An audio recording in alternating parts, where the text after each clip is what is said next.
Well, 6.2, Acts 5 and 6. What an ending that was, right? I was pretty, like, open mouthed during the entire ending because even though I knew that Dottore was going to make an appearance in some way, the way that they laid it out and the reasoning for why he was able to do what he was doing, as well as some of the consequences of what happened to him, I thought that was pretty good writing, and I was very interested in seeing more. So, yeah, let's go talk about it. So, Acts 5 and 6, it's essentially three different parts that make up the plot, which is, for one, we're trying to figure out why the increase in sudden phantom appearances in Nod-Krai.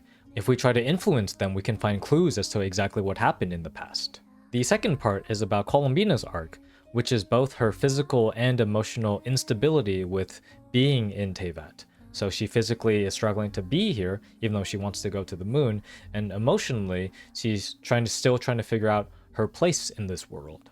And the number three is kind of like a Columbina rescue party, but also trying to figure out a mechanism for getting Columbina back to the moon, because one of the drawbacks of fighting Revere with her power in the last arc was that because she used up a lot of them, she's not able to utilize all three moon marrows to successfully go back to the moon, to open up a passageway, a portal, a gate to the moon. Yeah, so let's talk about Durin, because this is actually the first time where I'm actually starting to care for Durin as a character, because the story here is exploring more of the inner turmoil and conflict that he has as a character, his past actions as dark evil dragon Durin that attacked Mondstadt, and then his human form today, and how he's trying to cope with what he's done in the past. So as Durin, Albedo, and Wanderer, as they're exploring the phantom appearances and trying to experiment if it's possible for them to change the past or alter the past somehow, Durin is very, very optimistic and idealistic about trying to change the past.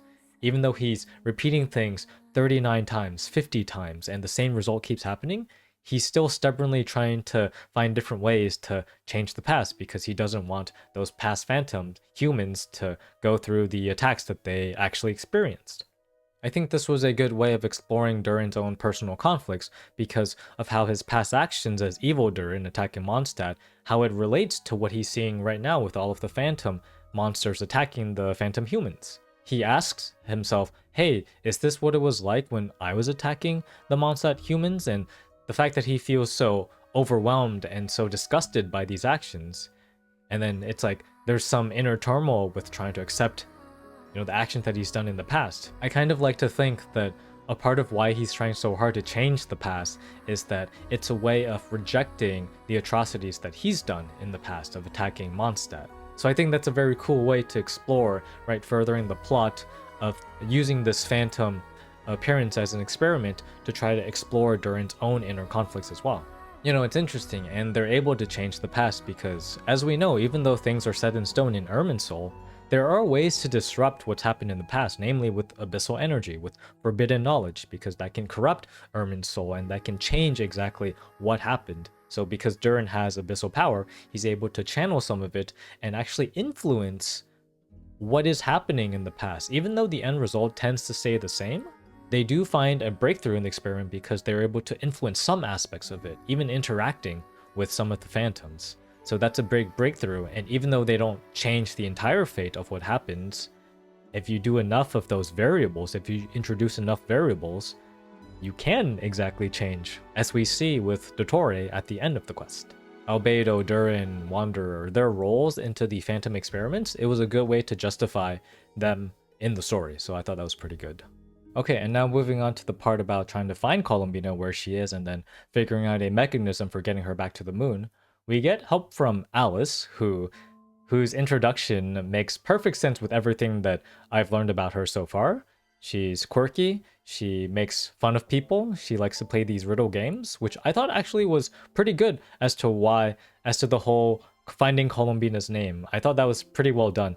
So, everything from Alice's introduction where she adjusts the camera like this, right, in a fourth wall perspective, how she calls everyone in Mondstadt her children, including Varka, including Barbados and such.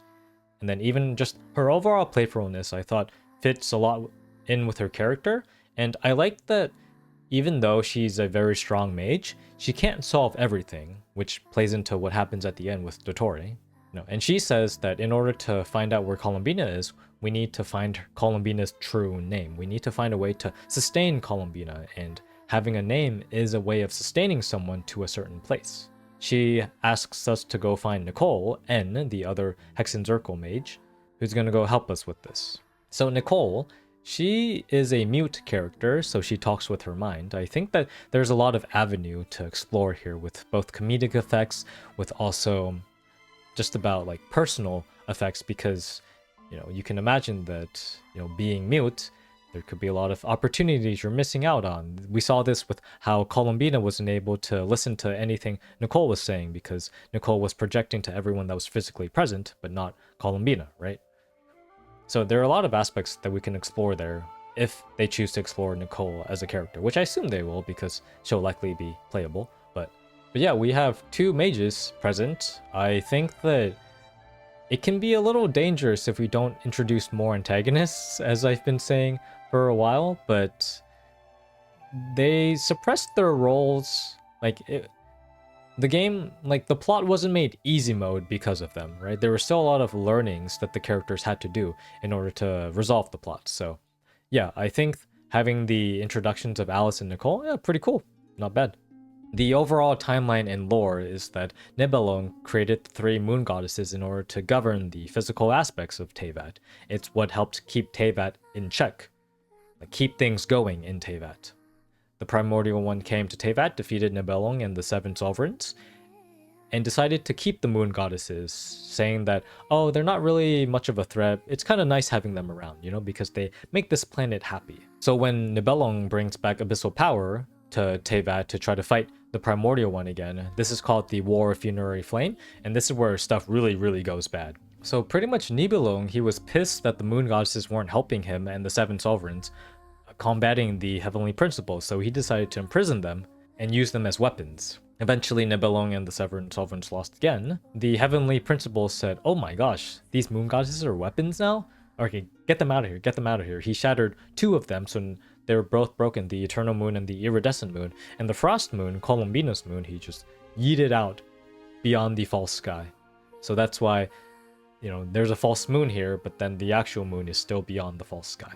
This is part of why Columbina is being rejected, because it no longer is connected to Teyvat. And so that's why Teyvat rejects Columbina as an entity. It doesn't want Columbina here. And so when we find out what Columbina's real name is, which is Columbina, I thought that this was quite a clever way of establishing Columbina's own name for herself and for the cast in general.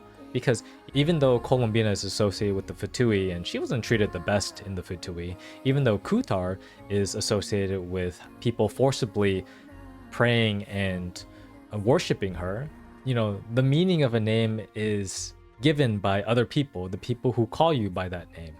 And so it depends on those memories. And so because Columbina has recently had really nice memories meeting these new friends, meeting the traveler and spending time with them, the memories that she has as Columbina, it's enough for her to accept her name. And this is why I think it's nice that, there might have been a twist about finding an actual new name for Columbina, but Columbina accepting her name Columbina is a way of her accepting the memories that she's made, with her new friends. It's a good way to establish her in Teyvat. So the third part of the act is essentially Columbina's own personal arc, where Columbina is physically unable to sustain herself for the moon prayer night that's coming. She's not exactly content or sure if she exactly wants to leave and get back to the moon. So there are two main issues with Columbina physically disappearing from the world, which is that, one, she's unsure if she'll actually be able to return to the moon. Because if she physically disappears, does that mean death for her? Does that mean she's transferred to the moon? It's not entirely sure. So that's why she feels conflict over this.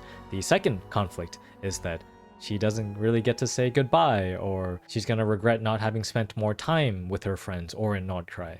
She uses the last of her physical strength to be in a phantom form and go around town to see how people are doing, see how people interact with each other, learn more about human society and just people in general.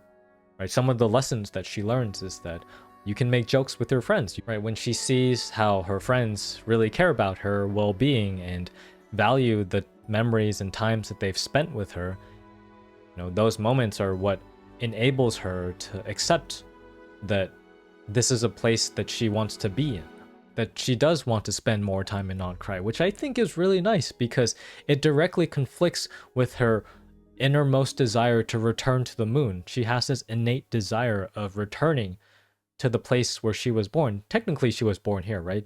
But the most connection that she has is to the moon because, the frost moon is essentially her origins.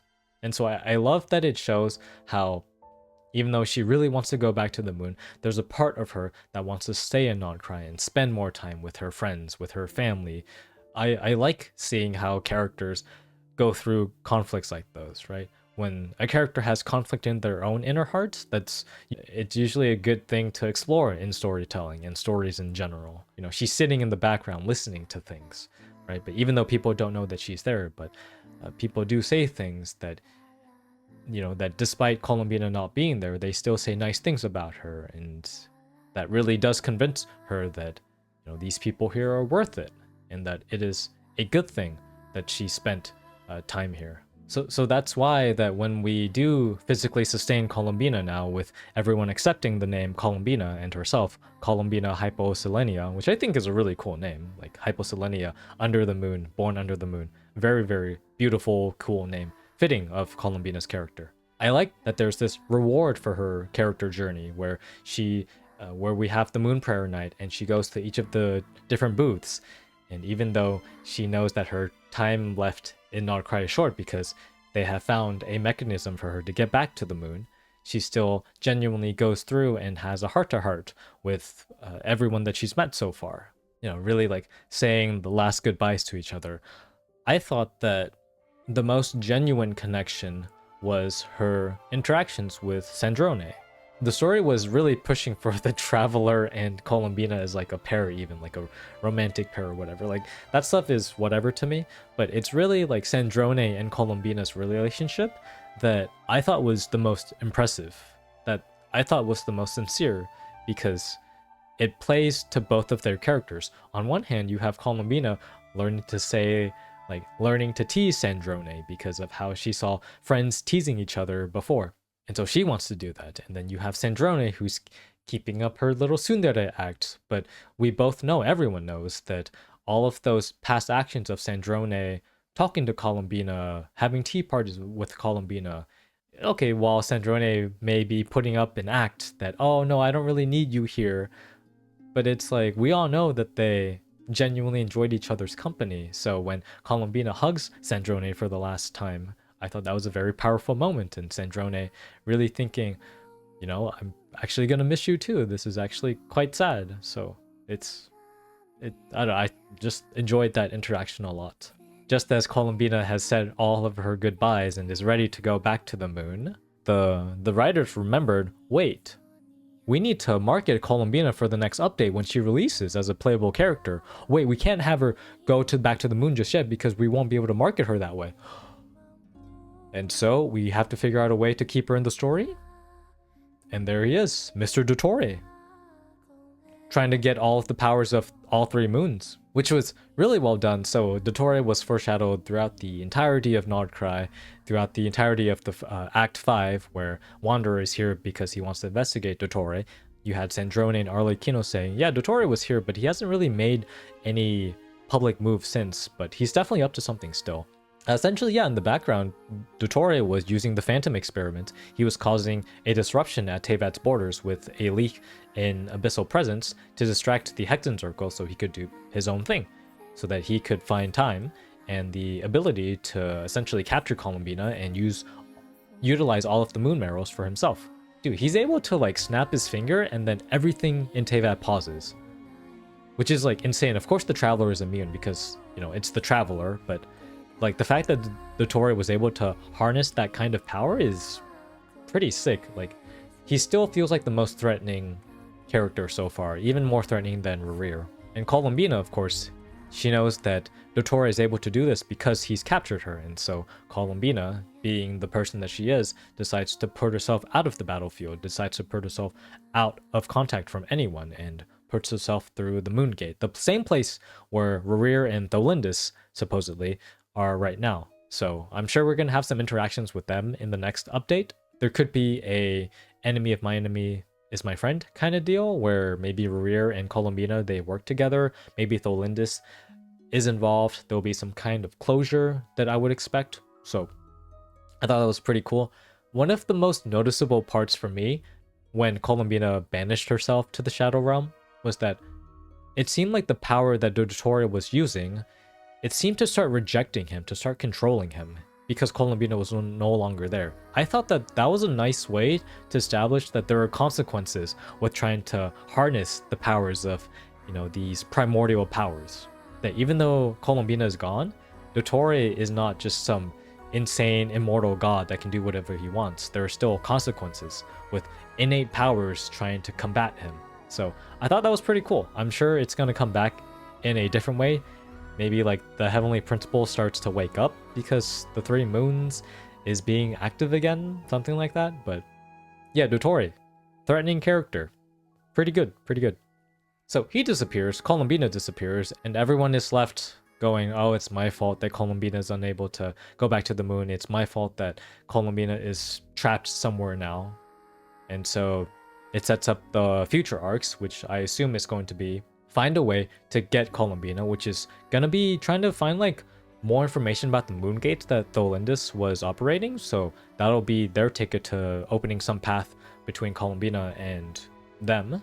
And then probably taking down Dottore, because we still have a bit more harbingers that are involved in the story, and it kind of makes sense to start taking out more harbingers in the narrative as we enter Snezhnaya, because likely after Snezhnaya, the harbingers should no longer be a antagonist. I think even though that these two acts, acts 5 and 6, served as like a Columbina story quest in a way, there's still, I think, a good amount of content we can do with Columbina's character, because this is not the end of Columbina's character arc, because even though Columbina has accepted that Teyvat is a home to her, it's not the home, right? The moon is the home.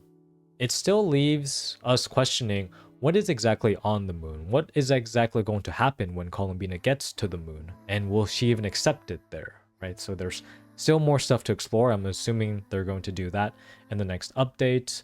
Columbina still closes her eyes. She'll probably open them and get some powers, things like that. Maybe it'll be like a thematic thing to her character. But yeah, anyways, I'm just kind of rambling at this point. But yeah, overall, I enjoyed the quest a lot. I had a lot of fun. There were a lot of good character moments. I enjoyed Columbina's character arc, right? When I read stories, when I watch stories, when I play stories, I always, usually in the back of my mind, I keep in mind the quote by William Faulkner, which is, "The only thing worth writing about is the human heart in conflict with itself." Because I do tend to agree with that statement. Because characters, right? When you care about characters and the struggles that they have, you know, those are stories that I get invested into. And I think this Archon quest, Act 5 and 6, has been doing a good job. Nod-Krai in general, I think, has, like with certain characters like Columbina, has been doing a good job of showing their inner conflicts and how they try to resolve those conflicts and find a balance between what they want and what they need. So I'm excited for the future acts. So yeah, that's been my thoughts of Acts 5 and 6. So yeah, I hope you enjoyed. Thank you for watching the video, and we'll catch you in Acts 7 and 8. Thank goodness they didn't do 6, 7.